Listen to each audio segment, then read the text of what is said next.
7장. 친구 여러분, 여러분은 내가 하는 말을 이해하는데 어려움이 없을 것입니다. 여러분은 율법에 대해서라면 박식한 전문가들이기 때문입니다. 여러분이 잘 알듯 율법의 적용과 효력은 살아있는 사람들에게만 해당됩니다. 가령 아내는 남편이 살아있는 동안에는 법적으로 남편에게 묶여 있지만 남편이 죽으면 자유로워집니다. 만일 남편이 살아있는데도 다른 남자와 산다면 이는 명백한 간음입니다. 하지만 남편이 죽었다면 그녀는 아무 양심의 거리낌 없이 자유롭게 다른 남자와 결혼할 수 있고 누구도 이의를 제기할 수 없습니다. 친구 여러분, 여러분에게 일어난 일이 바로 이와 같습니다. 그리스도께서 죽으셨을 때 그분은 법에 얽매이는 삶 전체를 자신과 더불어 끌어내리시고 그것을 무덤으로 가져가셨습니다. 여러분으로 하여금 부활, 생명과 자유롭게 결혼할 수 있도록, 그래서 하나님을 향한 믿음을 자녀로 낳을 수 있도록 하셨습니다. 우리가 옛 방식대로, 다시 말해 우리 마음대로 살았을 때는 옛 율법 조문에 포위당한 채 죄에 거의 속수무책이었습니다. 그럴수록 우리는 더욱더 반항적이 되어갔습니다. 그런 삶에서 우리가 내놓은 것이라고는 유산과 사산이 전부였습니다. 그러나 더 이상 죄라는 폭압적인 배우자에게 묶여있지 않고 그 모든 포악한 규정들과 계약 조항들로부터 자유로워진 우리는 하나님의 자유 가운데 자유롭게 새로운 삶을 살 수 있게 되었습니다.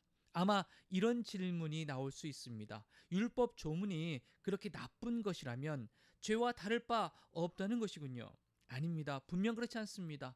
율법 조문에는 나름의 정당한 기능이 있습니다. 만약 옳고 그름에 대해 안내해주는 분명한 지침이 없었다면 도덕적 행위는 대부분 어림짐작에 따른 일이 되고 말았을 것입니다. 탐내지 말라는 딱 부러지는 명령이 없었다면 아마도 나는 탐욕을 마치 덕인 양 꾸며댔을 것이며 그러다가 결국 내 삶을 파멸시키고 말았을 것입니다. 여러분 기억 못하십니까? 나는 너무도 잘 기억합니다. 율법 조문은 처음 시작할 때는 대단히 멋진 것이었습니다. 그러나 그 다음 어떻게 되었던가요? 그 명령을 죄가 왜곡하여 유혹이 되게 만들었고 그래서 결국 금지된 열매라는 것이 만들어졌습니다. 율법 조문이 나를 안내해 주는 것이 아니라 도리어 나를 유혹하는 일에 사용되어 버린 것입니다. 율법 조문이라는 장신구가 붙어있지 않았을 때는 죄가 그저 따분하고 생기 없이 보였을 뿐 나는 그것을 별 관심에 기울이지 않았습니다. 그러나 죄가 율법 조문을 가져다가 장신구로 삼고 자신을 꾸미자 나는 그것에 속아 넘어가고 말았습니다. 나를 생명으로 안내해야 할 그 명령이 도리어 나를 넘어뜨리는 일, 나를 곤두박질치게 하는 일에 사용되어 버린 것입니다. 이런 식으로 죄는 생기가 넘치게 되었으나 나는 완전히 생기를 잃고 말았습니다. 그러나 율법 조문 자체는 하나님께서 상식으로 여기시는 것으로서 각 명령은 모두 건전하고 거룩한 권고입니다. 나는 여러분의 다음 질문이 무엇인지도 알고 있습니다. 율법을 좋은 것이라고 하면서 왜 우리가 그 좋은 것을 의지해서는 안 된다는 것인가요? 선도 악처럼 위험하단 말입니까? 이번에도 대답은 그렇지 않다입니다. 죄가 다만 자기가 잘하기로 이름난 일을 했을 뿐입니다. 다시 말해 죄가 선한 것 속에 숨어 들어가서 나를 유혹하고 나로 하여금 나 자신을 파멸시키는 일을 하게 만든 것입니다. 죄는 하나님의 선한 계명 속에 숨어서 자기 혼자 할 수 있는 것보다 훨씬 더 큰 해악을 끼칠 수 있었습니다. 이런 반응도 나올 수 있었을 것입니다. 하나님의 명령은 다 영적입니다. 하지만 나는 나 자신이 영적이지 못하다는 것을 압니다. 당신도 같은 경험을 하지 않나요? 예, 그렇습니다. 나는 나 자신으로 가득합니다. 정말 나는 오랜 시간을 죄의 감옥 속에 갇혀 지냈습니다. 내가 내 자신에 대해 이해하지 못하는 것이 있습니다. 나는 늘 결심은 이렇게 하지만 행동은 다르게 합니다. 나 자신이 끔찍히도 경멸하는 행동들을 결국 저지르고 맙니다. 이처럼 나는 무엇이 최선인지 알아서 실천에 옮길 수 있는 사람이 못 됩니다. 내게는 분명 하나님의 명령이 필요합니다. 사실 내게는 명령 이상의 무언가가 필요합니다. 율법을 알면서도 지키지 못하고 내 속에 있는 죄의 세력이 계속해서 나의 최선의 의도를 좌초시키고 있다면 분명 내게는 다른 도움이 필요한 것입니다. 지금 내게는 있어야 할 것이 없습니다. 나는 뜻을 품을 수는 있으나 그 뜻을 행동으로 옮길 수는 없습니다. 나는 선을 행하기로 결심하지만 실제로는 선을 행하지 않습니다. 나는 악을 행하지 않기로 결심하지만 결국에는 악을 저지르고 맙니다. 나는 결심하지만 결심만 하지 행동으로 이어지지 않습니다. 내 내면 깊은 곳에서 무엇인가 잘못된 것입니다. 그래서 나는 매번 패배하고 맙니다. 이는 너무도 반복적으로 일어나는 일이어서 충분히 예측할 수 있습니다. 내가 선을 행하기로 결심하는 순간 벌써 죄가 나를 넘어뜨리려고 와 있습니다. 내가 정말 하나님의 명령을 즐거워하지만 내 안의 모든 것이 그 즐거움에 동참하는 것은 아니라는 사실 또한 분명합니다. 내 안에 다른 부분들이 은밀히 반란을 일으켜서 가장 예상치 못했던 순간에 나를 장악해버립니다. 내가 할 수 있는 일을 무엇이든 해보았지만 결국 아무 소용이 없습니다. 나는 벼랑 끝에 서 있습니다. 이런 나를 위해 무엇인가 해줄 수 있는 이 누구 없습니까? 정말 던져야 할 질문은 바로 이런 것이 아니겠습니까? 감사하게도 답이 있습니다. 바로 예수 그리스도께서 그 같은 일을 하실 수 있고 또 하신다는 것입니다. 마음과 생각으로는 하나님을 섬기고 싶어 하지만 죄의 세력에 끌려 전혀 엉뚱한 일을 행하는 우리의 모순 가득한 삶 속에 들어오셔서 그분은 모든 것을 바로 세우는 일을 행하셨습니다. 8장 메시아이신 예수께서 오심으로 마침내 이 치명적 딜레마가 해결되었습니다. 우리를 위해 오신 그리스도의 임재 속에 들어가 사는 사람들은 늘 먹구름이 드리운 것 같은 암울한 삶을 더 이상 살지 않아도 됩니다. 이제 새로운 힘이 움직이고 있습니다. 그리스도 안에 있는 생명의 성령의 세찬 바람처럼 불어와서 하늘의 구름을 모조리 걷어 주었습니다. 죄와 죽음이라는 잔혹한 폭군 밑에서 평생을 허덕거려야 했을 여러분을 해방시켜 주었습니다. 하나님께서 자신의 아들을 보내셔서 문제의 급소를 찌르셨습니다. 그분은 우리의 문제를 자신과 동떨어진 문제로 취급하지 않으셨습니다. 그분은 아들이신 예수 안에서 친히 인간의 처지를 떠맡으시고 진창 속에서 씨름하고 있는 인류 안으로 들어오셔서 문제를 영단번에 바로잡아 주신 것입니다. 그동안 율법 조문은 이런 일을 해낼 수 없었는데 균열된 인간의 본성으로 인해 그것 역시 허약해졌기 때문입니다.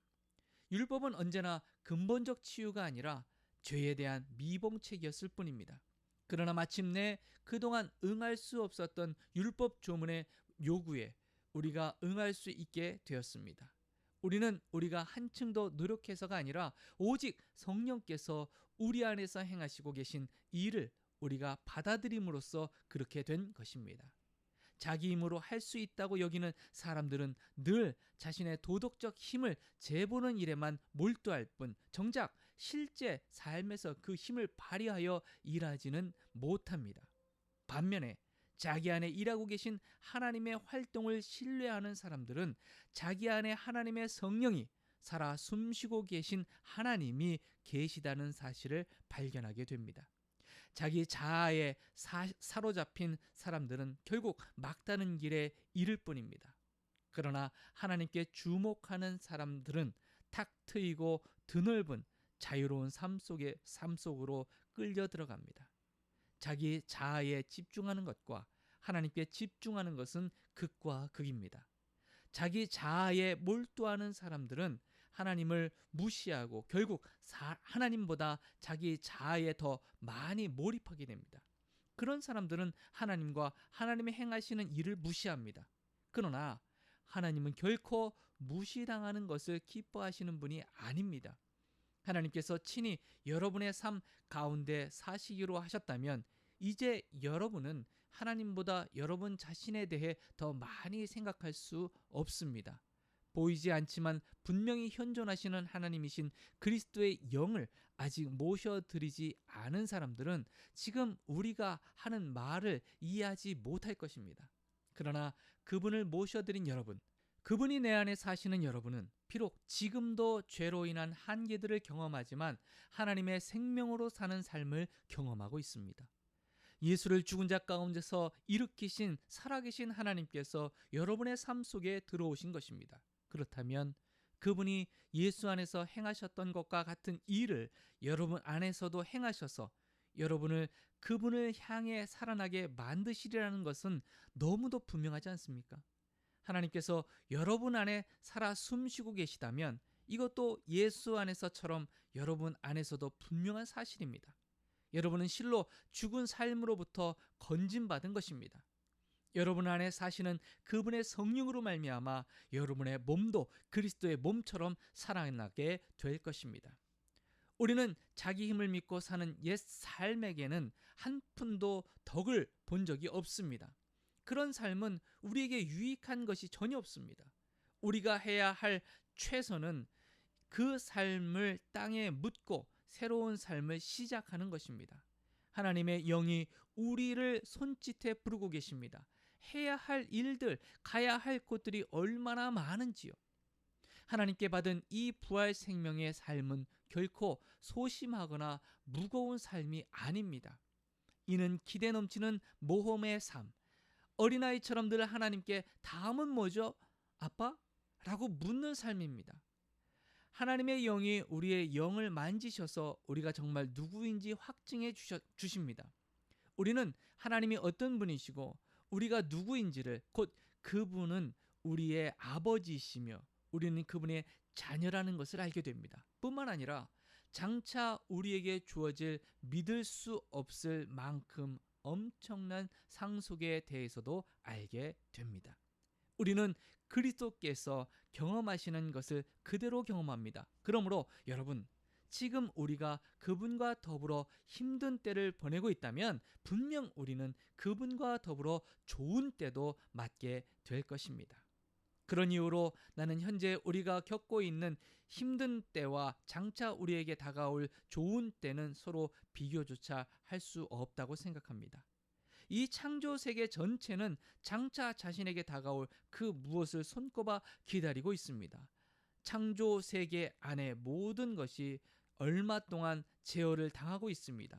창조 세계와 또 모든 창조물들이 다 자신들 앞에 놓인 그 영광스러운 때 안에서 동시에 해방되어 들어갈 준비가 될 때까지 하나님께서 고삐로 그들을 제어하시고 계십니다. 그러는 동안 현재는 기쁨 가득한 기대가 점점 깊어갑니다. 우리 주변 어디를 둘러봐도 이 창조 세계는 마치 해산을 앞둔 임신부와 같습니다. 세상 전체가 겪고 있는 이 고통은 한마디로 해산의 고통입니다. 우리 주변 세상만 그런 것이 아닙니다. 우리 내면도 마찬가지입니다. 하나님의 영이 우리 내면을 일깨우셔서 우리 역시 산고를 느끼고 있습니다. 지금 우리는 이 불모의 몸, 불임의 몸이 완전히 구원받기를 열망하고 있습니다. 기다림이 우리를 작아지게 하지 않는 이유가 바로 여기 있습니다. 임신부의 기다림은 임신부를 작아지게 하지 않기 때문입니다. 우리는 그러한 기다림 중에서 오히려 지켜갑니다. 물론 우리는 우리를 지키게 하시는 그것을 아직 눈으로 볼 수는 없습니다. 그러나 기다림이 길어질수록 우리는 더욱 커져가며 우리의 기대 또한 더욱 기쁨으로 충만해집니다. 기다리다 지치는 순간에 하나님의 영이 바로 우리 곁에서 우리를 도우십니다. 어떻게 또 무엇을 기도해야 할지 몰라도 괜찮습니다. 그분이 우리 안에서 우리를 위해 우리의 기도를 하십니다. 할 말을 잃어버린 우리의 탄식, 우리의 아픈 신음소리를 기도로 만들어 주시기 때문입니다. 그분은 우리 자신보다 우리를 훨씬 더 잘 아시고 임신부와 같은 우리 상태를 아셔서 늘 우리를 하나님 앞에 머물게 하십니다. 그래서 우리는 하나님을 사랑하는 우리 삶 속에 일어나는 모든 일이 결국에는 선한 것을 이루는 데 쓰인다는 확신을 갖고 살 수 있습니다. 하나님은 처음부터 자신이 하실 일을 분명히 아셨습니다. 처음부터 하나님은 그분을 사랑하는 사람들의 삶을, 그분 아들 삶을 본떠 빚으시려고 결정해 두셨습니다. 그분의 아들은 그분께 회복시키신 인류의 맨 앞줄에 서 계십니다. 그분을 바라볼 때 우리는 우리의 삶이 본래 어떤 모습이었어야 하는지 깨닫게 됩니다. 하나님은 이처럼 그분의 자녀들이 어떤 모습이어야 하는지를 결정하신 뒤에 그들의 이름을 불러주셨습니다. 이름을 부르신 뒤에는 그들을 그분 앞에 굳게 세워주셨습니다.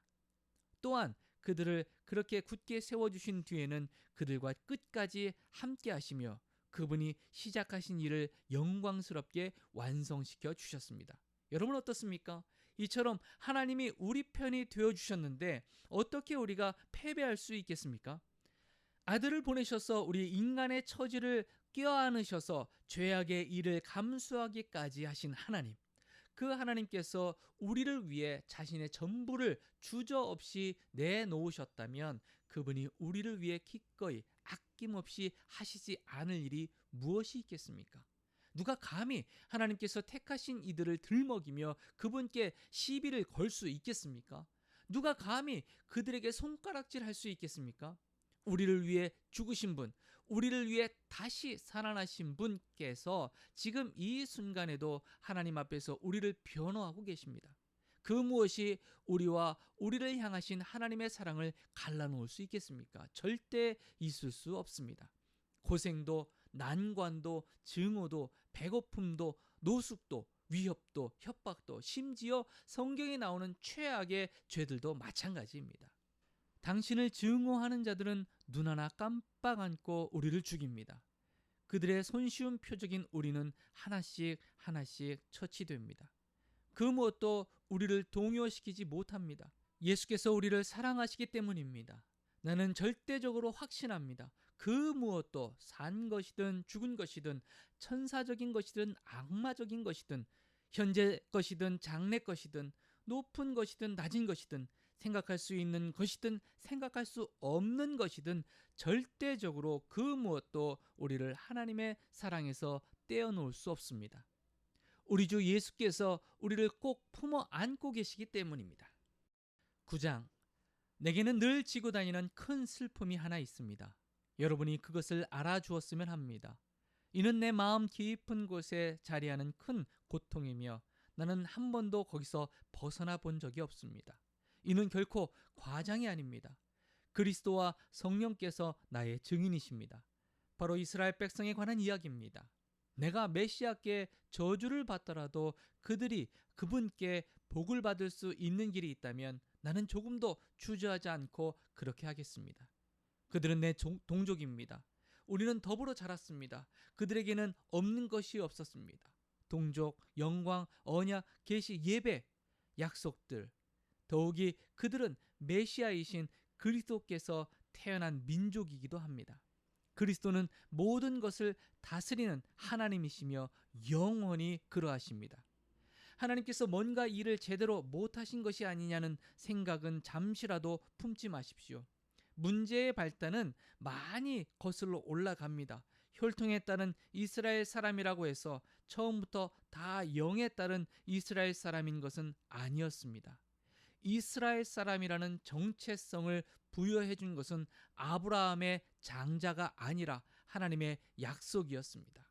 어떻게 기록되었는지 기억하십니까? 내 가문은 이삭을 통해서만 이루어질 것이다 라고 되어 있지 않습니까? 다시 말해 이스라엘 사람들이라는 정체성은 결코 성행위를 통해 전달되고 인종적으로 결정되는 것이 아니라 하나님의 약속에 의해서 결정된다는 뜻입니다. 무슨 약속인지 기억하십니까? 내년 이맘때쯤 내가 다시 올 때에는 사라에게 아들이 있을 것이다 라는 말씀이었습니다. 그때만 그랬던 것이 아닙니다. 리브가에게도 약속이 주어졌는데 출생의 순서보다 우선하는 약속이었습니다.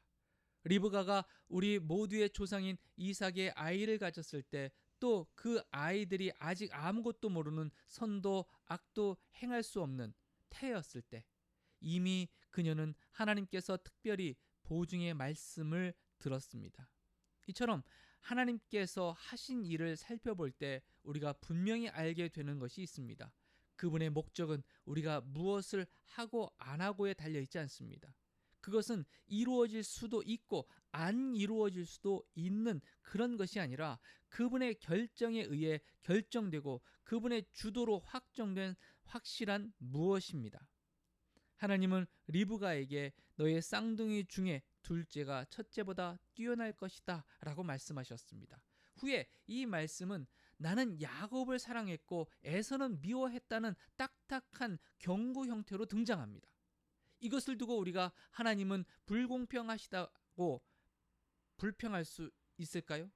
부디 성급하게 판단하지 마십시오.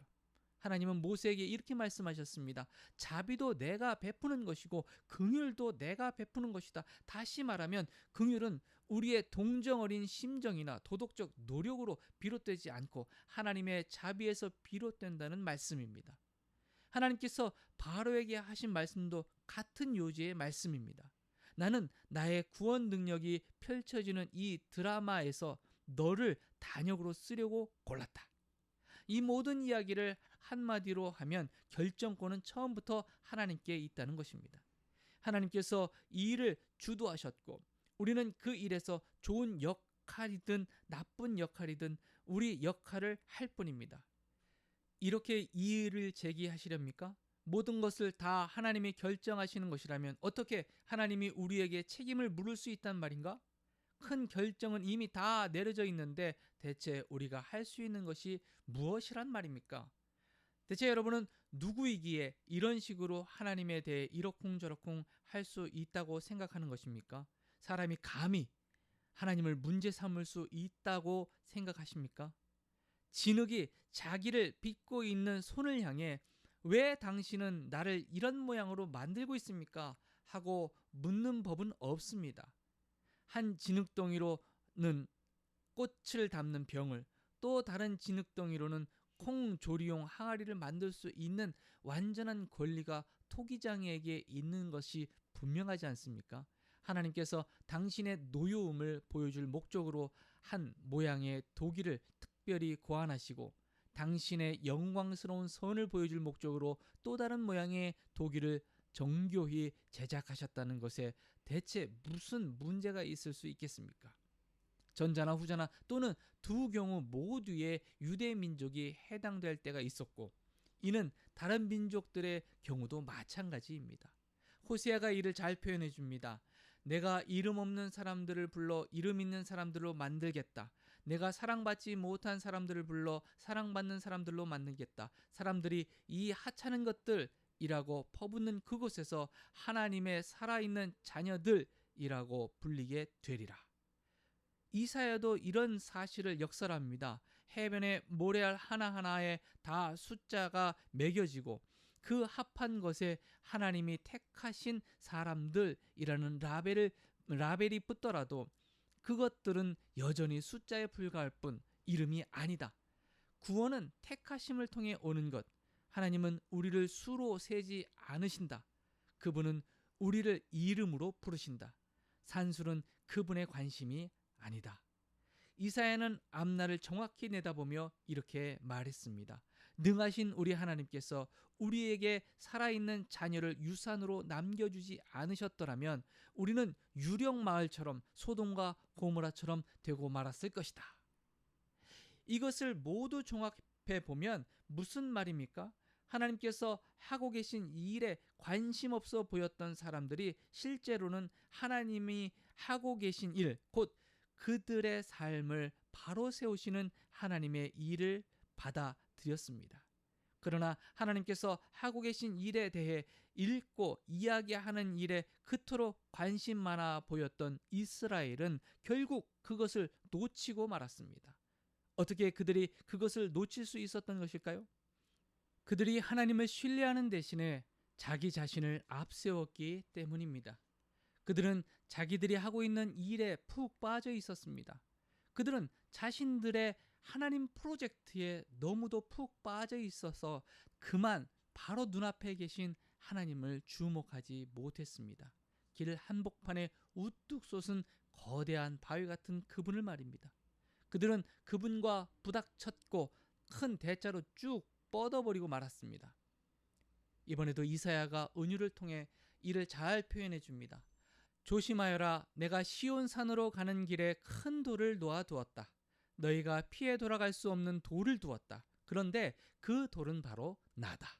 그러므로 너희가 나를 찾고 있다면 길 가다 내게 걸려 넘어지지 않아야 비로소 나를 만나게 될 것이다.